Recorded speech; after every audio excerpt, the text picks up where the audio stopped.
Mason Greenwood drops a Nobel one. I'll tell you about the updates concerning the club, the players, the injured ones, and who is doubted. We as well have got some links to a new manager. Apparently, Ineos favors someone. Welcome to the United of Sport. My name is Webb, and here is a quick news wrap of Manchester United today. Now, so many stories to talk about. I'll start it off with Casemiro, who is back. Yes, Erik ten Hag has confirmed that Casemiro will be available for selection tonight as we do take on Nottingham Forest in the FA Cup, looking to qualify for a 14th consecutive quarter-final as Manchester United. Well, it's certainly going to be important for Casemiro to be back. We do know that Nottingham Forest are fast becoming a bogey side. Every big team has got a bogey side, and certainly you need all your big players for any of those opponents like that. So obviously, Casemiro is one of our big players, and him being there will certainly give a huge boost to our midfield that has been struggling a bit, honestly, with or without him. But him being there will always lift him up. But the sad news is, as he comes in, there are doubts about the captain, Bruno Fernandes, and the former captain, Harry Maguire, who were, according to Erik ten Hag, a bit not okay in the last training. So there will be doubts for the game tonight against Nottingham Forest. Again, we get some, we lose some. Bad news, bad omen for Man United for the most part of the recent days. But that should not be an excuse. United has got to have enough in the armory to be able to beat Nottingham Forest in an important clash like this. This is the team that we last played at this stage in the FA Cup in 1990 under Sir Alex Ferguson. So obviously, history will not matter so much because those are so many years ago. Some of us were, I think, just born around that time. This time, it's time to write new history. Now, the only concern though is that if Bruno and Harry Maguire are injured, we've got Man City coming up over the weekend. The high-flying Man City, if you watched how they obliterated Luton with this boy, Erling Haaland, scoring goals for fun, teaming up with Kevin De Bruyne to cause damage for fun, well, we will know why we certainly need to pray that Bruno and Harry Maguire are available for Sunday, because the Manchester Derby needs your captain to be leading from the front, not from the sick bed.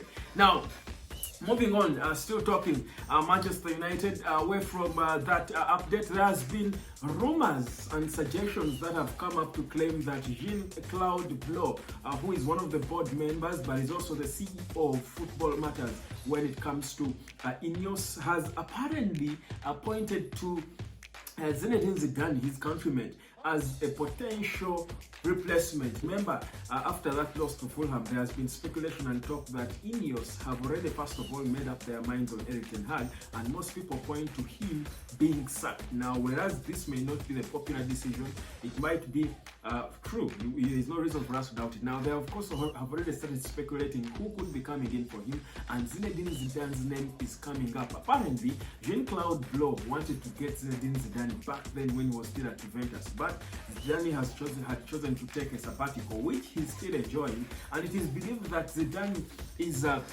in that sabbatical to try and learn English. Remember, he was so terrible when it comes to speaking, English. So he has apparently been trying to study English, all for one reason: to try and come and make a statement in the English Premier League. Could Manchester United be the club? Well, for now, Erik ten Hag oozes confidence. Whenever he's asked about his future, he speaks with confidence, saying that Ineos are with him. So he is in the future plans of Ineos. So there shouldn't be any speculation about his job. But Zinedine Zidane coming up in conversations, a man who boasts everything, won back-to-back Champions League titles with Real Madrid, obviously is always going to be a threat to any manager in football today. Bayern as well are looking at him, they are monitoring him. So is Roberto Di Zerbi, who is another guy we've been linked with Bayern as well, and Barcelona are also eyeing him. So if Manchester United are really going to move on past Erik ten Hag, they have got to make moves early, because their available top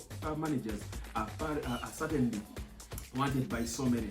Well, that's a quick one concerning our manager situation. Now, Mason Greenwood has dropped a beautiful Nobel update. There are reports that have come through suggesting that Mason Greenwood has requested the investigations against his countryman Jude Bellingham to be dropped. You do recall that in their game where Sevilla lost to Real Madrid, Apparently, there were suggestions that Jude Bellingham, in an altercation with Mason Greenwood, called him a rapist. He screamed at him, rapist, which did not augur well with so many people, including me. I was here telling you about it. Now, it was reported that the La Liga was taking up the investigations, that in fact Getafe were the ones leading a quest into it, requesting the La Liga to take it up. And Greenwood had been, for the most part, silent about it, but he has come out to say, you know what, guys, drop it. I'm focusing on my football. I'm not going to let this Jude Bellingham come and disorganize me. Drop the investigations, because, I mean, for me, it's not that important. He wants to focus on the football. Now that he knows that Ineos and Sergio could want to have him back at Man United, he would rather focus on his football and making himself as fit and good and available by the summer, because distractions like that can make you, of course, lose it. So that's what he says. He says they should drop the investigations. The Liga had gone ahead to hire a lip reader. These guys who read lips, to come and try and clearly observe and let them know whether Jude Bellingham really said that. Now, the worst would be Jude Bellingham going, I think, 6 months, banned for 6 months, probably from playing football in Spain. But it could even go on as far beyond Spain and go on to UEFA and even FIFA, and he's banned from the Euros that are coming up. So perhaps Mason Greenwood thought about it and said, you know what, it's not worth it. I'm a better footballer than him. He's just an excited boy, just enjoying the stardom. He's just been enjoying. Well, drop it, which for me is a noble thing. This is the kind of player we do want back at Manchester United. Typical Man United player. Sir Jim said that bringing back Greenwood would depend on a couple of things. Of course, he'll try to understand the kind of person he is. Is he a good person or not? And honestly, if he's requesting La Liga to drop investigations against Jude Bellingham, or for something bad like that, for me, that's a sign of how good this boy is. Beautiful stuff there coming through. Getting proper into match day again. As I wrap this up, as we do get into match day, a quick one. Who will start now?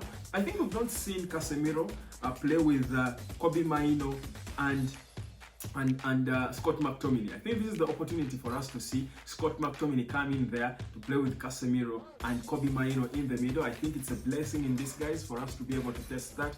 But also, without Harry Maguire, Evans is definitely, for me, the favored guy to come in there, bring his experience. I've always loved to see Evans play alongside Rafael Varane, but as they are old, I think a decent partnership. So for me, it's a good thing. For me, against Nottingham Forest in the FA Cup, really, I think these are players who can be tried together.